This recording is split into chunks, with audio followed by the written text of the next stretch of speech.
At my weight loss clinic, I ask clients, in fact I insist, that they eat whatever they want. And many of them respond with, "What?" And you can't blame them because the natural response is, how can you eat whatever you want and still lose weight? Well, in this video, I'm going to show you why not only is it a good idea to eat whatever you want, but that if you don't allow yourself to eat what you want, you're going to struggle to keep the weight off for the long term. I'm also going to show you why allowing yourself to eat whatever you want doesn't lead to uncontrolled binging, which is what a lot of people fear.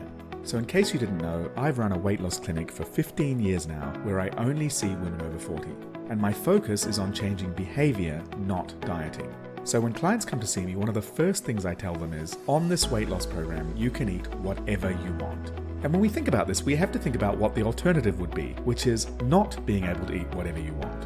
And if that sounds familiar, of course, it's the basis of dieting, where you're not allowed to eat certain foods in order to lose weight. Examples include low-carb diets where you avoid carbs, or low-fat diets where you avoid fat, or shakes diets where you avoid eating solid food, or I'm just being careful diets where you stop yourself eating chocolate or cake or bread. And this is how most people try and lose weight, by restriction. And on the face of it, it makes perfect sense. If you're overweight because you overeat certain foods, then it seems like the best solution is to stop yourself eating those foods. But how has that worked out for you? There's 3 big problems with this approach. Number 1, making something forbidden massively increases your cravings for it.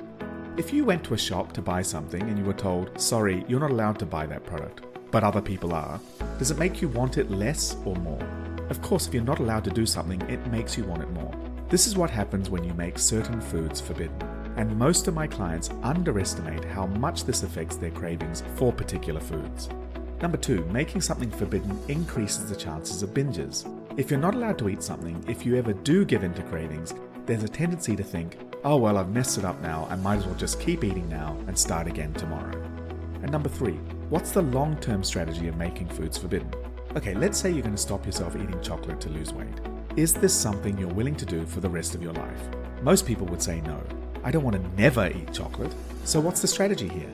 Usually it's to use willpower and grit your teeth and avoid chocolate while losing weight, and then once you've lost the weight, relax and go back to eating chocolate again. But what's the flaw here? Obviously, if you go back to normal eating, you'll gain back the weight you lost. This is how you get yo-yo dieting. So these are the flaws of making foods forbidden. But what's the alternative? The alternative is that you stop thinking of foods as good and that bad foods are to be avoided, and instead of good and bad, you think of it as just food. But the biggest objection to this is, but if I allow myself to eat what I want, I'll end up overeating and binging.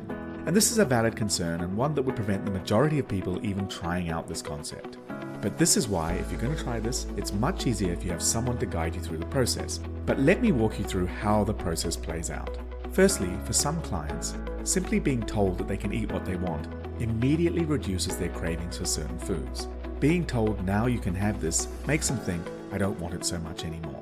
It's like when you were a teenager and if your parents told you not to date that bad boy. Of course, as soon as they say that, it makes the bad boy look more attractive. But what if they changed their tune and genuinely said, actually he's a lovely boy, you should think about marrying him? In most cases, you'd completely lose all interest. Secondly, I like to use different techniques to add guardrails to the process to prevent overeating. And one of these techniques is the golden question. What's the golden question?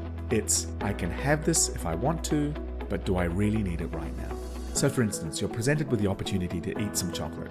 I can have this if I want to means you're allowed to eat it. You're allowed to eat whatever you want, but do I really need it right now? This means you have to think about whether you really need it or not. And this involves questions like, am I really going to enjoy this? Am I actually hungry? Is eating this really going to be worth it? Will I have time to really enjoy this right now? Am I just eating it because it's there? And even while eating it, thinking, am I enjoying every bite of this? What most clients find as they go through this process is that most of their past experiences of eating bad foods were actually not that great at all, and most of them were mindless. When they bring full awareness to their eating, it cuts back how much they eat and how much they need to eat to enjoy food.